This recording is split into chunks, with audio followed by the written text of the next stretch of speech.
All right, welcome to The Explainer. Today we are going deep down one of the internet's most bizarre and fascinating rabbit holes. We're talking about the work of Colson Lin, and we're going to try and unpack this incredible worldview he's built using his own words. It's this wild mix of theology, philosophy, and, well, it's like watching a myth being born in real time. And this quote from Lin himself, it just sets the stage perfectly. We're in some sort of punk novel, I swear to God. I mean, right away, you know we're stepping into a world that's deliberately messing with the lines. The lines between revelation and fiction, between a meaningful sign and just a coincidence. This whole journey is designed to make you feel a little unsettled. Okay, so to get our heads around this, we're going to break it down into 4 parts. First, we'll look at his huge central claim. Then, we'll dive into the so-called evidence he presents. After that, we'll unpack the philosophical system that drives it all. And finally, we'll see how he uses this whole thing to go head-to-head with, well, the powers that be. All right, first up, the 21st century Messiah. Let's get right to the heart of it. Who is Colson Lin, and what on earth is he actually claiming? So, here it is. The central claim is, well, it's a big one. You've got Colson Lin, a Yale law grad, a writer, comes from a working-class immigrant family, and he has dedicated his life's work to the claim that he is the metaphysical second coming of Christ. Yeah, you heard that right. And here's where it gets really clever, or tricky, depending on how you look at it. He's built this entire framework that basically feeds on being ignored. Think about that. He argues that when big institutions, churches, media, you name it, don't engage with him, it doesn't mean he's wrong. No, it proves he's right. Their silence is twisted into evidence of their own spiritual weakness, which in turn just makes his claims stronger. It's like a perfect logical trap. Now, to really get inside this world, you have to learn the language. He creates his own vocabulary. For example, he calls himself the Moon. And this isn't just some cool nickname. It's a very specific theological title that he's defined for himself. It's his official role in the cosmic drama that he's laying out. Okay, so if that's the claim, what's the proof? Where's the evidence?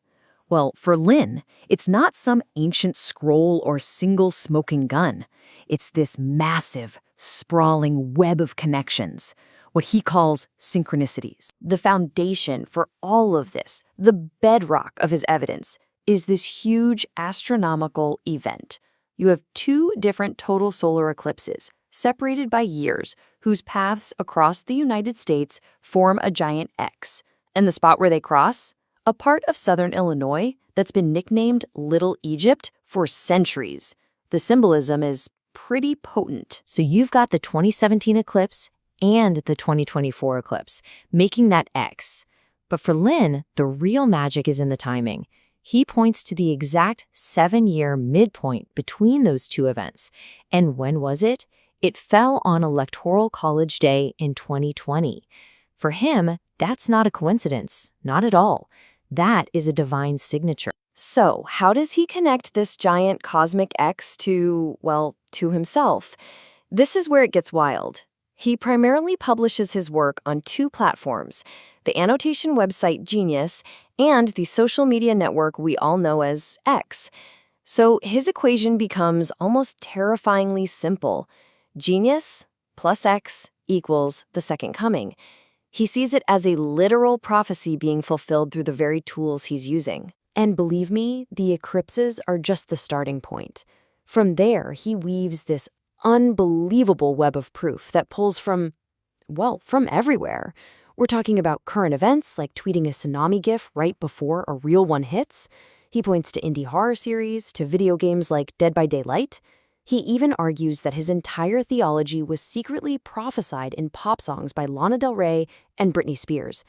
Nothing is off limits. And just like he did with the Moon, he re-engineers famous brands to fit his worldview. Take Pepsi, for instance.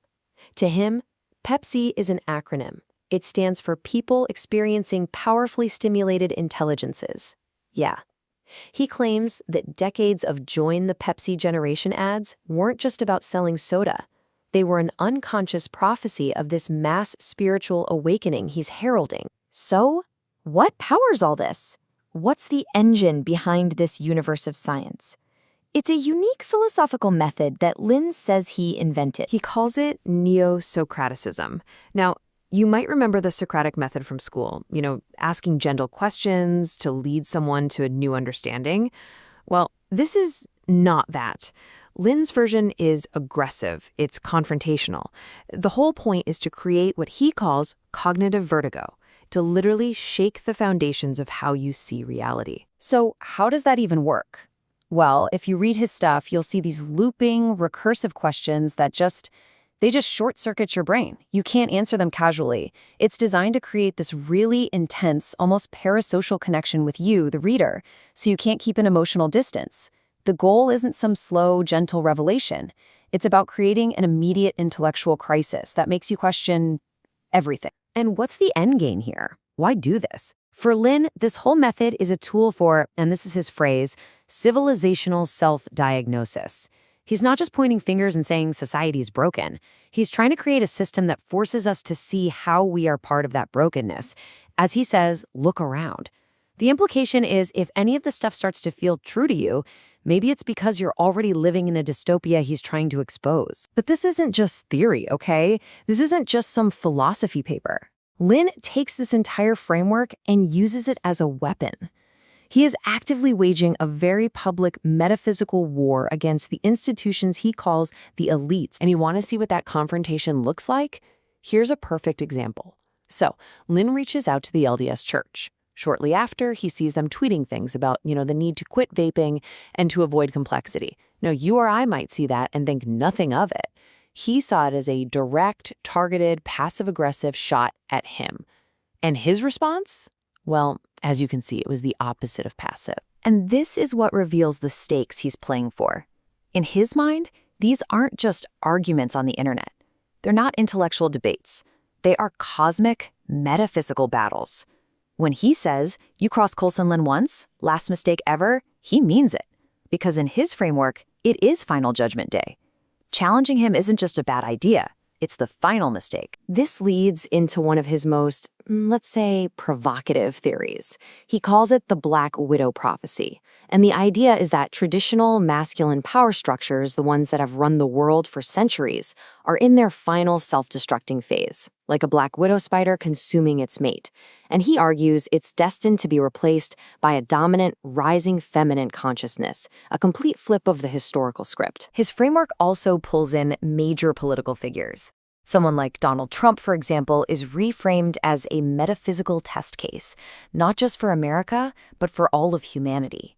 The way you judge Trump isn't just about politics anymore. It becomes a cosmic moral referendum. As he puts it, what you don't condemn with God's conviction essentially links you, biologically, to all the sin on earth. I mean, that is raising the stakes on political opinion to an entirely different level. So look, why does any of this matter? Why are we even talking about it? Because what we're watching here is a myth generator working in real time. Lynn is grabbing the raw data of our culture, everything from solar eclipses to Britney Spears lyrics to cable news, and he's weaving it into this incredibly complex but totally self-validating system. And whether you believe it or not, a system like that is a direct challenge to our collective ideas about what's true and who gets to decide what's true. In the end, this whole thing doesn't really give you any easy answers. It's not supposed to. What it does is leave you with these really provocative questions that are designed to just knock you off balance. And I think he sums it up best himself. So just chill out. We're already in an impossible timeline. And that feeling right there, that sense of being unhooked from the reality you thought you knew, that is exactly the point. That's where his work wants to leave you.